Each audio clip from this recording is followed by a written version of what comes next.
네, Good morning. 좋은 아침입니다.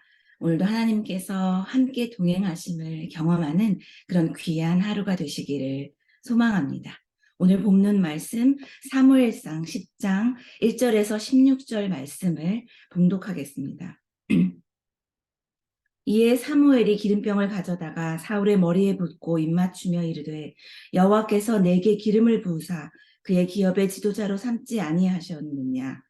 내가 오늘 나를 떠나가다가 베냐민 경계 셀사에 있는 라헬의 묘실 곁에서 두 사람을 만나리니 그들이 내게 이르기를 내가 찾으러 갔던 암나귀들을 찾은지라. 내 아버지가 암나귀들의 염려는 호았으나 너희로 말미암아 걱정하여 이르되 내 아들을 위하여 어찌하리요 하더라 할 것이요. 내가 거기서 더 가서 다볼 상수리 나무에 이르면 거기서 하나님을 뵈려고 베델로 올라가는 세 사람을 만나리니 한 사람은 염소 새끼 셋을 이끌었고 한 사람은 떡 세 덩이를 가졌고 한 사람은 포도주 한 가죽 부대를 가진지라. 그들이 내게 문안하고 떡 두 덩이를 주겠고 너는 그의 손에서 받으리라. 그 후에 내가 하나님의 산에 이르리니 그곳에는 블레셋 사람들의 영문이 있느니라. 내가 그리로 가서 그 성읍으로 들어갈 때에 선지자의 무리가 산당에서부터 비파와 수고와 저와 수금을 앞세우고 예언하며 내려오는 것을 만날 것이요. 내게는 여호와의 영이 크게 임하리니 너도 그들과 함께 예언을 하고 변하여 새 사람이 되리라. 이 징조가 내게 임하거든 너는 기회를 따라 행하라. 하나님이 너와 함께 하시느니라. 너는 나보다 앞서 길갈로 내려가라. 내가 네게로 내려가서 번제와 화목제를 드리리니 내가 네게 가서 내가 행할 것을 가르칠 때까지 7일 동안 기다리라. 그가 사무엘에게서 떠나려고 몸을 돌이킬 때에 하나님이 새 마음을 주셨고 그날 그 징조도 다 응하니라. 그들이 산에 이를 때 선지자의 무리가 그를 영접하려고 하나님의 영이 사울에게 크게 임함으로 그가 그들 중에서 예언을 하니 전에 사울을 알았던 모든 사람들이 사울의 선지자들과 함께 예언함을 보고 서로 이르되 기스의 아들에게 무슨 일이 일어났느냐 사울도 선지자들 중에 있느냐 하고 그곳에 어떤 사람은 말하여 이르되 그들의 아버지가 누구냐 한지라. 그러므로 속담에 되어 이르되 사울도 선지자들 중에 있느냐 하더라. 사울이 예언하기를 마치고 산당으로 가니라. 사울의 숙부가 사울과 그의 사환에게 이르되 너희가 어디로 갔더냐. 사울이 이르되 암나귀들을 찾다가 찾지 못함으로 사무엘에게 갔었나이다 하니 사울의 숙부가 이르되 청하노니 사무엘이 너희에게 이른 말을 내게 말하라 하니라. 사울이 그의 숙부에게 말하되 그가 암나귀들을 찾았다고 우리에게 분명히 말하더이다 하고 사무엘이 말하던 나라의 일은 말하지 아니하니라. 아멘. 이것은 살아계신 하나님의 말씀입니다. 네. 하나님은 선지자 사무엘을 통해서 사울에게 기름을 붓고 또 왕으로 세우는 것이 하나님의 계획임을 확증하게 됩니다. 기름을 부었다는 것은 하나님께서 사울을 왕으로 구별하여 세우시기로 이미 결정하였다라는 그런 확증의 의미이지만 아직도 확신이 필요한 사울에게 하나님은 또 다른 징표를 예비하여 주십니다. 앞장에서는 우연과 같은 섭리로 사울을 선지자 사무엘에게로 인도하여 주셨고 이제는 사무엘을 만나고 집으로 돌아가는 상황에서 또 다시 사울이 길에서 경험하게 될 하나님의 역사를 사무엘의 입을 통하여 듣게 하셨으니 하나님은 이 일을 계획하셨고 또 사무엘은 기름을 부어 그 계획을 확증하였고 이제는 사울이 하나님께 순종하고 결단할 그러한 일만 남아있는 상황입니다. 왕을 세우는 것 자체는 하나님의 뜻이 아니었지만 하나님의 백성된 이스라엘은 다른 이방 민족들과는 다르게 하나님의 방법대로 기름 부음을 받고 또 하나님의 증표를 받으며 모든 일들이 사람의 계획이 아닌 전능하신 하나님의 섭리와 주권 아래 감당하도록 그렇게 인도하셨습니다. 형식적인 면에서는 왕을 세우는 왕정 국가로 변화되었지만 앞으로도 계속해서 하나님의 인도하심과 보호하심 가운데 하나님의 뜻대로 이스라엘을 지키고 다스릴 것을 보여주시고 계십니다. 근데 1절에서 8절까지는 사울이 왕이 될 것임을 확신하게 하는 세 가지 징표에 대해 예언을 하고 있습니다. 첫 번째 징표는 사울이 집에 돌아가는 길에 라헬의 묘지 근처에서 두 사람을 만나게 되는데 그들이 암나귀를 찾았다 하는 소식을 전하게 되리라는 것입니다. 처음 사울이 이들이 길을 떠났던 이유가 잃어버린 암나귀를 찾기 위함이었습니다. 어찌 보면 굉장히 사소한 것을 징표로 알려주시는 하나님이신 것을 느끼게 되는데 이것은 다시 말하면 하나님은 사울 집안에 암나귀 잃은 것까지도 다 세세하게 알고 계시는 하나님이라는 것입니다. 한낱 가축의 행방을 다 아시는 하나님이시라면 우리에게는 어떠한 하나님이시겠습니까? 우리의 머리카락의 수도 다 세고 계시는, 다 알고 계시는 하나님이시고 우리의 삶에서 한시도 눈을 떼지 않고 살펴보고 계시는 그런 하나님이시라는 말씀입니다. 또한 사울이 암나귀를 찾으러 나왔다가 결국은 하나님의 큰 계획하심을 알게 된 것이니 암나귀를 찾았다 하는 소식을 들었을 때에 이 일이 우연이 아니었구나 하는 것을 깨달았을 것이고 이 모든 것이 하나님의 뜻하심 가운데 있다 하는 것을 알게 되었을 것입니다. 이 일이 라헬의 묘실 곁에서 일어난 것도 우연이 아닙니다. 라헬은 야곱의 가장 사랑하는 아내였고 또 12아들 중 베냐민과 요셉의 어머니였습니다. 야곱이 라반의 집에서 가나안 땅으로 돌아오는 길에 라헬이 베냐민을 낳다가 죽었고 그러니 이곳 에브랏길에 묻힌 라헬의 묘실은 베냐민 지파 사람인 사울에게는 결코 잊을 수가 없는 장소인 것입니다. 그 역사적인 장소에서 잃어버린 암나귀를 찾았다 하는 그런 사소한 답을 듣게 하시면서도 하나님은 아무리 작은 베냐민 지파일지라도 내가 너를 잊지 않았다. 또 내가 너를 찾아내었다라는 그런 하나님의 메시지를 증거하고 있는 것입니다. 두 번째 증표는 다볼 상수리 나무에 이르면 베델로 올라가는 세 사람을 만나게 되리라 하는 것입니다. 베델은 어떤 곳입니까? 일찍이 아브라함과 야곱이 하나님께 제단을 쌓았던 곳입니다.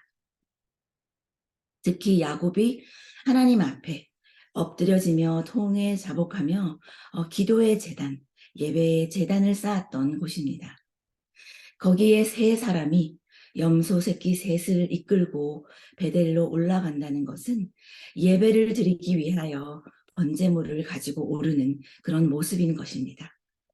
어린 염소는 사람의 수대로 또는 가족 수대로 희생의 제물로 드려지던 예물이었고 또 하나님 앞에 정결하게 되기 위하여 속죄의 제물로 바쳐드리는 번제물이었습니다. 떡 세 덩이를 가졌다는 것은 하나님께 올려드릴 곡식 제물을 말하는 것이고 또 포도주 한 가죽 부대는 모든 제사의 예물 위에 다시 한 번 더 관제로 부어드리는 나의 모든 것을 드리고 또 더 풍성히 드린다는 온전한 헌신을 표하는 제물인 것입니다.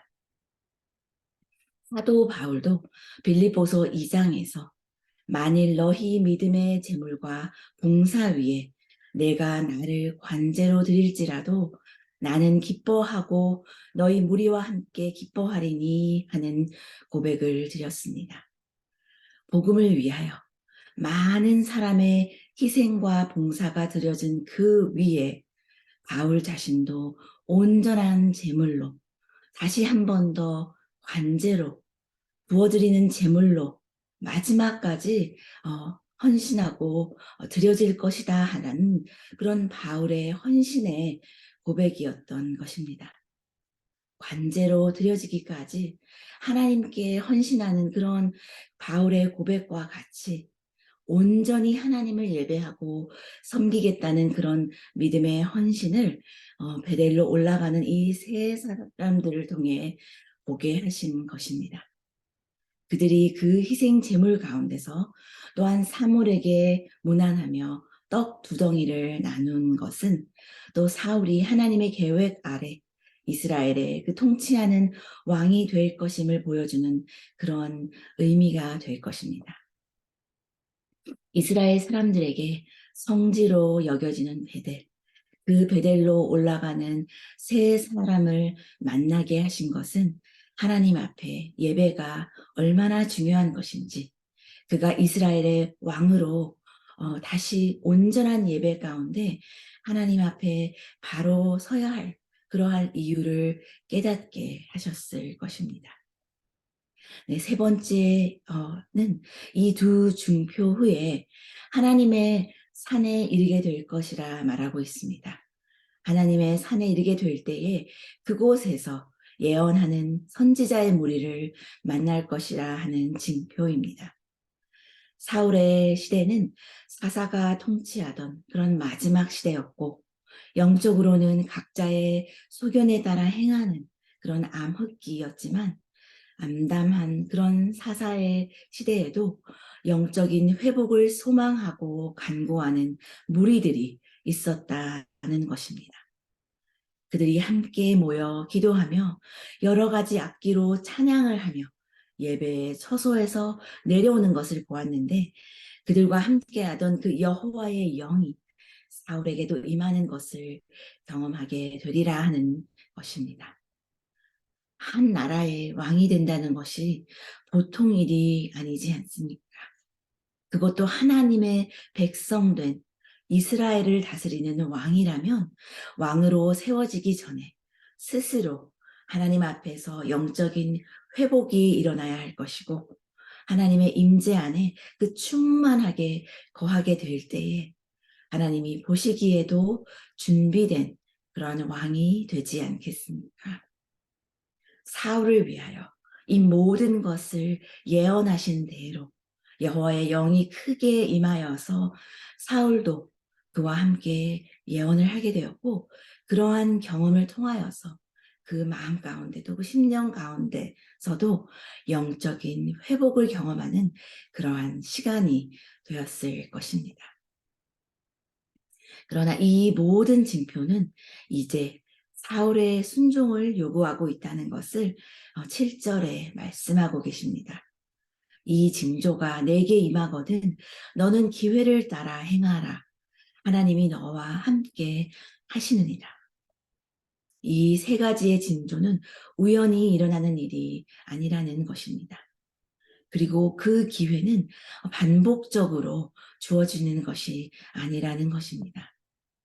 라헬의 묘실 앞에서 암나기를 찾았다는 그 소식을 전하는 사람들을 만나게 되고, 또 베델로 예배하러 제사하러 올라가는 세 사람을 마주치게 되고, 또 하나님의 영이 충만한 선지자의 무리들과 함께 그에게도 하나님의 영이 임하는 그런 이 징표가 사울이 왕이 될 것을 확신하고 순종하기 위해 사울에게 보여주시는 하나님의 섭리라는 것을 기억하면서 이 때를, 이 기회를 놓치지 않아야 한다고 말씀하시는 것입니다. 하나님께서 이 모든 일을 예비하셔서 내게 임하여 주시는 것이니 이 기회를 놓치지 말고, 이 때를 놓치지 말고 하나님께 온전히 순종하고 따르는 기회로 삼으라 하는 그러한 말씀입니다. 사울이 앞으로 일어날 이 모든 일들을 사무엘에게서 듣고 돌아가려고 할 때에 하나님은 이미 그에게 새 마음을 주셨습니다. 그리고 이 예비하신 모든 일이 그날 하루에 다 이루어졌음을 9절 말씀에서 그날 그 징조로 다 응하니라 하고 기록하고 있는데, 사울의 이러한 변화를 사람들도 목격하게 된 것을 알 수 있습니다. 우리 선지자의 무리 가운데서 하나님의 영이 임하여 예언을 하니 사람들은 12절에 기록된 것과 같이 그들의 아버지가 누구냐? 사울도 선지자들 중에 있느냐 하는 수군거림이 있었다는 것입니다. 평소에 사울은 하나님의 임재가 함께하는 사람은 아니었던 것 같습니다. 그래서 하나님의 영이 임한 이후에 사울이 이전과는 완전히 달라진 모습을 보면서 어떤 사람의 삶이 하루아침에 달라진 것을 가리켜서 사울이 선지자가 되었느냐 하는 속담이 생겨났다는 것입니다.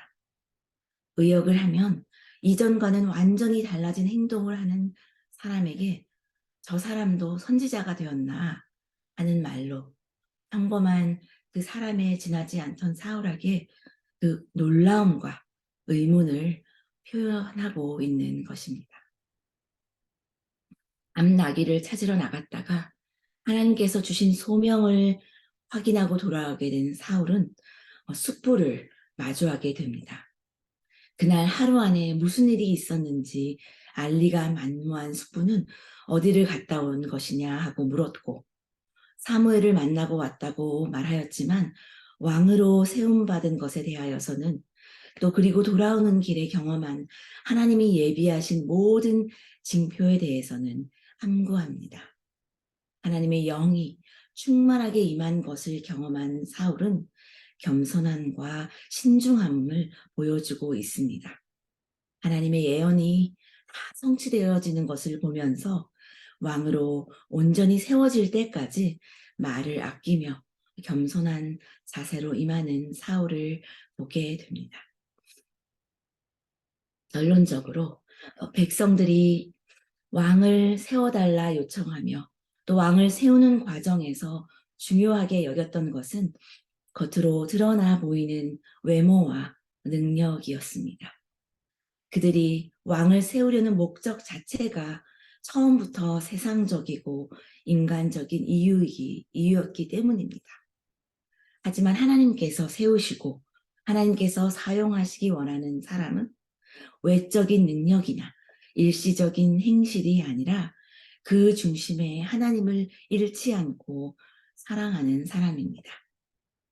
사울을 왕으로 불러주신 하나님은 그 사명을 감당할 수 있도록 능력을 더하여 주시며 또 한치의 오차도 없이 하나님의 계획이 성취되는 것을 보여줍니다. 우리도 우리의 능력을 의지하기보다 우리가 가진 재능을 의지하기보다 하나님의 능력을 의지하는 자들이 되기를 원합니다. 그리하여 우리의 순종하는 믿음을 기대하시는 하나님을 겸손히 섬기시는 우리 모두가 되시기를 하나님의 이름으로 간절히 소망합니다. 기도하시겠습니다. 하나님 아버지, 하나님은 계속해서 하나님의 계획을 한치의 오차도 없이 실행하시고 또 그 가운데 우리를 사용하시기를 원하는 줄 믿습니다. 우리가 가진 능력은 많이 없지만 하나님의 능력을 의지하며 불러주신 사명을 감당하게 하시고 또 무슨 일을 하기에 앞서 먼저 우리의 삶이 예배 가운데 회복되어지고 우리의 믿음이 새롭게 되는 역사를 경험하게 하여 주시옵소서. 감사드리며 예수 그리스도의 이름으로 기도합니다. 아멘. 네, 기도의 제목을 나누겠습니다. 오늘 말씀을 생각하시면서 기도하기를 원합니다. 우리를 향하신 하나님의 계획을 순종하며 이루어드리는 또 우리를 불러주신 우리의 그 소명을 잘 감당하는 우리 모두가 되시기를 기도하기 원합니다. 또 이번 주에 있을 목자 목녀 영성 수련회를 위하여 기도해 주시기를 원합니다. 목자 목녀로 세워지신 그런 우리 교회에 사명받으신 리더십을 위해 기도해 주시며 또 새롭게 하나님 안에서 또 격려를 받고 위로를 받고 담대함으로 또 하나님과 또 이 교회를 섬기는 귀하신 목자 목녀들이 될 수 있도록 또 기도해 주시고 또 이번 주일까지 진행되는 다음 세대 교육부서의 발론티어 교사 모집 부스가 열리는데 많은 관심과 지원을 위해서 기도해 주시고 또 2월 18일 토요일에 있을 교사 세미나 및 위로회에서도 많은 교사들이 격려받고 도전받을 수 있는 귀한 시간이 될 수 있도록 기도해 주시기를 부탁드립니다. 또 이번 주에 돌아오는 남아공 선교 탐방팀과 함께하여 주시도록 기도하여 주시고 끝까지 안전한 여정이 될 수 있도록 기도해 주시기를 원합니다. 마지막으로 간절한 기도 제목을 가지고 기도하는 모든 가정 가운데 하나님의 응답이 속히 임할 수 있도록 기도해 주시기를 부탁드립니다. 기도 제목으로 다 함께 기도하시면서 일상의 삶으로 나아가시겠습니다.